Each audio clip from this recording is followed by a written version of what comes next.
Hello, good evening and welcome to Jacobite Home Show here up in sunny Nairn. My name is Jamie O'Neill, you're watching JATVLive across all our social media platforms. And as we wait, I'd like to say hello and welcome. You would have seen her get in and out of the ring, the world champion, Rankin. How are you doing? I'm doing well, thanks. Yeah, really enjoying this. It's such an amazing vibe. Everyone's really buzzing about it. I know. I was saying earlier, people are almost. I know this crowd's a bit of a cheeky crowd, but they're sort of timing their cheers for when their boxer comes out. Of course, it's home fighters. That's how it goes, isn't it? But it's really respectful. All the fighters are getting a good shout out, which is nice, and what you want to see in the ring as well. I know it's an amazing atmosphere. I mean, I travelled up from Glasgow, but you travelled from all the way down to London. Yes. You probably got here quicker than me. I probably, it was an hour and 10 minutes on the flight. I had a lovely nap this morning. Wow. So you've stayed here throughout the day. Nairn's a beautiful place. You've been before? No, my first time here, and actually it's so pretty. I went down to the sea, on the beach, but that's absolutely nice. freezing, but beautiful. Have you seen any snow about? No, I mean on the hills in the distance, but yeah, that's about it. Because Neil was saying it was colder in London. It was cold in London. It was freezing, absolutely freezing. And I was like, for once, I'm going to Scotland. It's going to be warmer. Oh wow. So, your belts are heavy. I heard a few people have come over. They'll take pictures and they're like, oof. So do you carry them or does no carry? Was it part of your training just to get the belts in a backpacking? To be honest, for the last month since I won them, I've been carrying them around.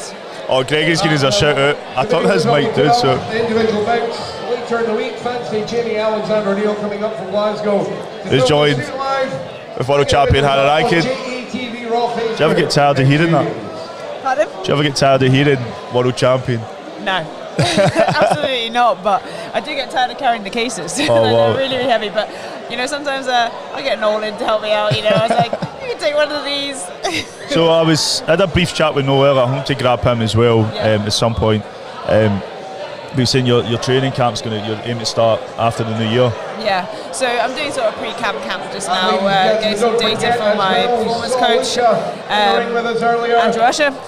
Always fun to be getting data, but yeah, no, it's exciting, and then we're going to be starting camp in January, and I'm going to be hopefully fighting in Glasgow, end of March, beginning of April, a bit of a homecoming. Are we allowed to say anything about any of that stuff yet, or is it still just... I'm allowed to say, I'm hoping for it to be in Scotland, end of March, beginning of April. It'll be in Glasgow.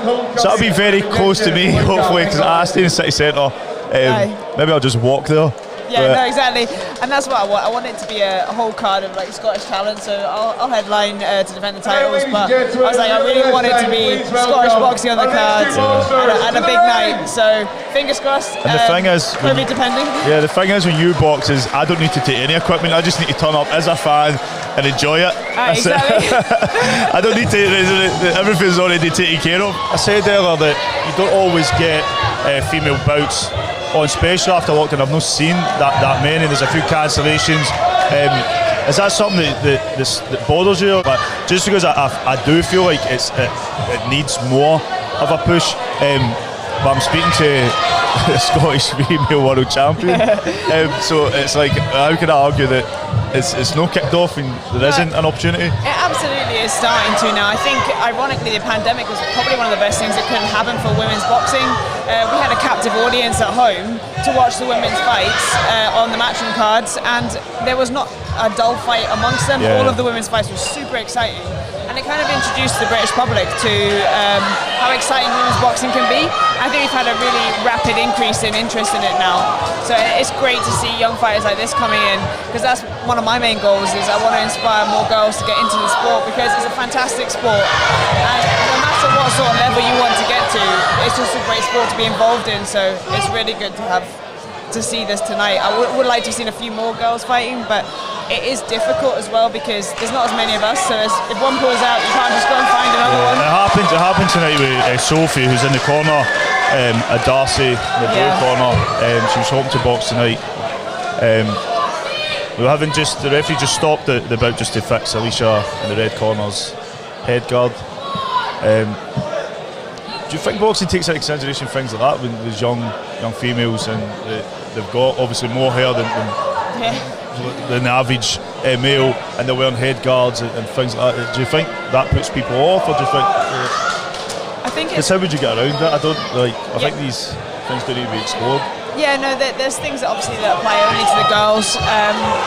Obviously, when they get into the pros, there's groin guards to be worn as well, and trying to get female groin guards is really ridiculously hard, So, yeah, no, there are things that need to be thought about, and obviously when I'm training, like, before I managed to get something to cover my hair properly, I look like some little troll at the end of sparring because all my hair's sticking out the top of my head guard, and I know in amateur boxing, if your hair comes out, it can penalise you. So that's what the referees now stopped it again for Alicia, which is a bit of a shame because it's. I mean, the bouts had to stop just to fix something as simple as a head guard, and she was really on a roll there. Yeah. But I suppose for safety as well, that's what the referee is going to have to keep in mind. So Alicia powering forward, landing low to the head. That's end of round one. Yeah, I think a bit difficult for Darcy as well because stop start, and it's her first fight, so she's not going to know how to deal with that. Oh, what am I doing now? And then switch straight back into it. You sometimes find this in amateurs. I always say it's different for the pros where you've got maybe more time. You need to pace yourself a bit more. Yeah. When you're doing 3 1 minute, 3 1.5 minute rounds, I mean, even sometimes I think that these rounds are going on forever, but other times they're just so fast, and boxers just really want to rush in, try and get as many points as they can. Absolutely, it's definitely more like a sprint. They're not playing for the long game. Like, I'm playing for 10 rounds. They're setting up for 3-1 minutes. That's madness to think that, but it is fast paced, and it means that they have to think even quicker on their feet. Get that defense going super sharp really quickly, and the rounds just tick away. And if you're not busy enough, you're not busy enough. Darcy doing well, step out of the way. I've noticed that with a few Jacobite boxers when they do go up to the ropes, they'll take that side step, moving out the way, especially when their opponent's coming forward like this. It can kind of be difficult to have a game plan. There's not much time to get to know your opponent, especially if you've never boxed them before. But this is Darcy's first bout, as you said. Yeah. She's doing well. She's using the ring space. Those little angles, like you said, on the ropes. That bit is really helpful. I think she's having to deal with the pressure of someone powering on forward, and it can kind of shock you a little bit. Nice comeback there. Lovely. She just needs to watch her guard, get her guard up. Definitely she'll look back at this and she'll see absolutely maybe areas where she can improve. This is the start of hopefully a long career. Yeah, I said that to her before I went to Michigan Locker, and I said, it's the start of an exciting journey for you, and you'll learn loads from this, so try and enjoy it as much as possible. I think something like that from you would mean a lot. I go into gyms up and down the country, and I meet people, and it's when I do speak to young girls and women who are getting involved in boxing, even if they're not being involved competitively, they know Hannah Rankin, and sometimes some people never thought, I could walk into a boxing gym, whether it's to keep fit or is it a safe environment for women. I think that slowly has changed to the better. They have women's only classes. Boxing Scotland are funding women's introduction nights, so they don't have to pay. So things like that. That's the end of round 2.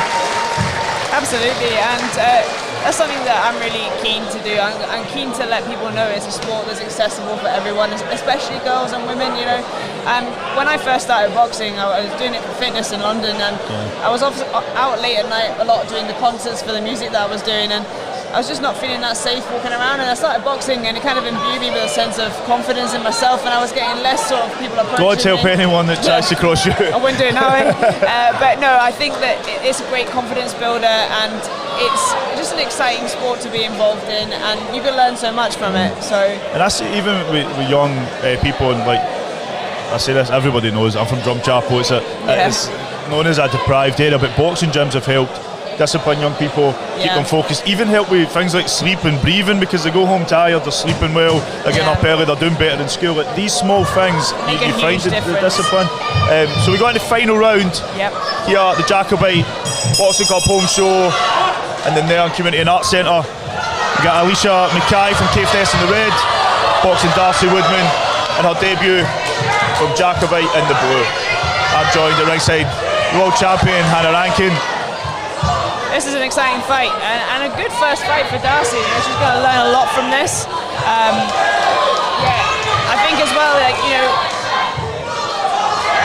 sorry, I was getting engrossed in that there. There's so much to take from all of this for both of the girls. Like a little bit more distance involved and setting shots up. But like you said, it goes so fast. They haven't got that much time. But nice work from both. I mean, they are using the ring when they need to. Well. She's aggressive. She's come forward and she's putting that pressure on. Just wants to watch. Both girls actually want to watch.